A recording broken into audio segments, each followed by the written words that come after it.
மட்டக்களப்பு நெல்லிக்காட்டு கிணற்றுக்குள் பெண்களை கொலை செய்து வீசி அவர்களுடைய நகைகளை கொள்ளையடித்த கும்பல் வெளியிட்டிருக்கின்ற பரபரப்பு வாக்குமூலம் ஒன்று தற்பொழுது அதிர்வலைகளை ஏற்படுத்தி இருக்கின்றது. அவர்கள் வெளியிட்ட அந்த வாக்குமூலத்தின் அடிப்படையில் அவர்களுடைய உறவினர்களில் சிலர் எந்தவித வேலைகளுக்கும் செல்லாமல் உழைக்காமல் பணக்காரர்கள் ஆகியிருக்கின்றார்கள், சொத்துக்களை வாங்கி குவித்திருக்கின்றார்கள். இதனை அடுத்து எப்படி அவர்களிடம் இப்படியான சொத்துக்கள் வந்தது என்கின்ற கேள்வி, அதன் அடிப்படையில் விசாரணைகள் முடுக்கிவிடப்பட்டிருக்கின்றன. இதேவேளை இந்த போதைப்பொருள் மற்றும் இந்த தங்க நகைக்கான கொள்ளை எப்படி பல உயிர்களை பறித்திருக்கின்றது என்பதற்கு இலங்கையில் பல சம்பவங்களே சாட்சியாக இருக்கின்றன. கொழும்பில் 6 வருடங்களுக்கு முன்னர் காணாமல் போன தம்பதிகள் இப்பொழுது சடலங்களாக மீட்கப்பட்டிருக்கின்றார்கள். அதற்கு காரணமும் போதைப் பொருளும் நகை கொள்ளையும் தான். வணக்கம், நான் உமாசங்கர் ஆரூரன். என்னுடைய இந்த வலையொலி பக்கத்தை சப்ஸ்கிரைப் செய்யாது பார்த்து கொண்டிருப்பவர்கள் சப்ஸ்கிரைப் செய்து கொள்ளுங்கள். நெல்லிக்காட்டு பகுதியில், அதாவது மட்டக்களப்பு வவுணதீவில் இருக்கக்கூடிய அந்த நெல்லிக்காட்டு பகுதியில் கிணறு ஒன்றுக்குள் இருந்து பெண்ணொருவர் உயிரோடு மீட்கப்பட்டிருந்த நிலையில் அதற்குள் இன்னும் ஒரு சடலமும் இருந்தது கண்டுபிடிக்கப்பட்டது. இதனை அடுத்து முடுக்கிவிடப்பட்ட விசாரணைகளில் 5 சந்தேக நபர்கள் கைது செய்யப்பட்டிருக்கின்றார்கள். அவர்களிடம் முன்னெடுக்கப்பட்ட விசாரணைகளின் அடிப்படையில் தற்பொழுது புதியதொரு தகவலை அவர்கள் வெளியிட்டிருக்கின்றார்கள். அதாவது கொள்ளையடிக்கப்பட்ட அந்த நகைகளை பயன்படுத்தி அவர்கள் பெற்றுக்கொண்ட அந்த வாகனங்கள் மற்றும் தங்களுடைய உறவினர்கள் தொடர்பான தகவல்களாக இருக்கின்றது.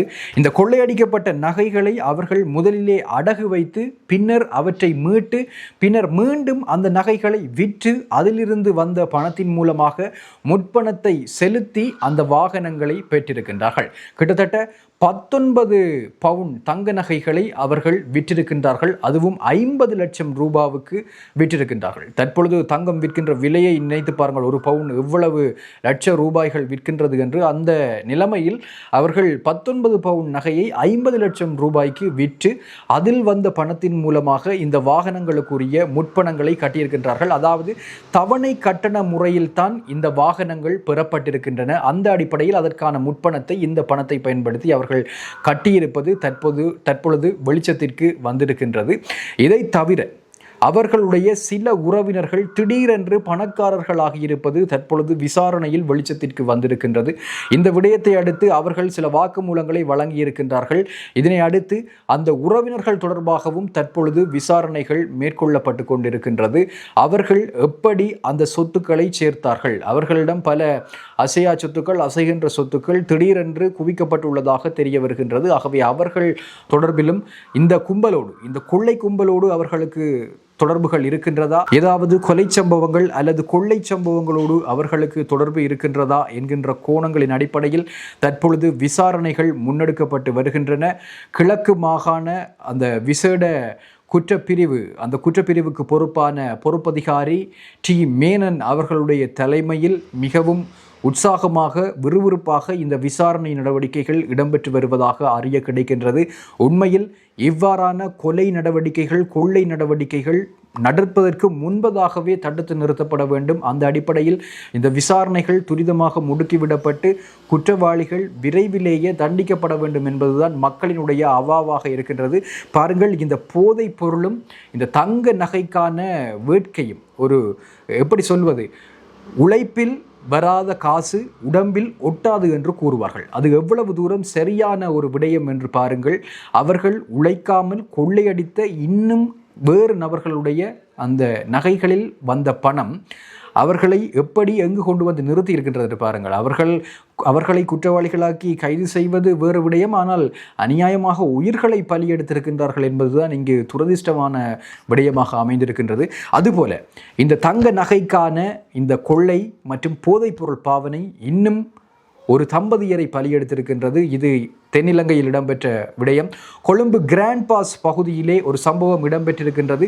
6 வருடங்களுக்கு முன்னர் ஒரு ஜோடி, அதுவும் வயதான 62 வயது மதிக்கத்தக்க ஒரு ஜோடி காணாமல் போயிருக்கின்றது, திடீரென்று காணாமல் போயிருக்கின்றது. இதனை அடுத்து அவர்களுடைய உறவினர்கள் போலீசிலே முறைப்பாடு செய்திருக்கின்றார்கள். ஆனால் ஒரு சிறு தடயம் கூட அவர்களுக்கு கிடைக்கவில்லை, போலீசிற்கு கிடைக்கவில்லை. இந்த வழக்கை, இந்த முறைப்பாட்டை அடிப்படையாக வைத்துக்கொண்டு விசாரணைகளை அடுத்தடுத்து முன்னகர்த்தி செல்வதற்கு ஒரு சிறிய தடயம் கூட அவர்களுக்கு கிடைக்கவில்லை.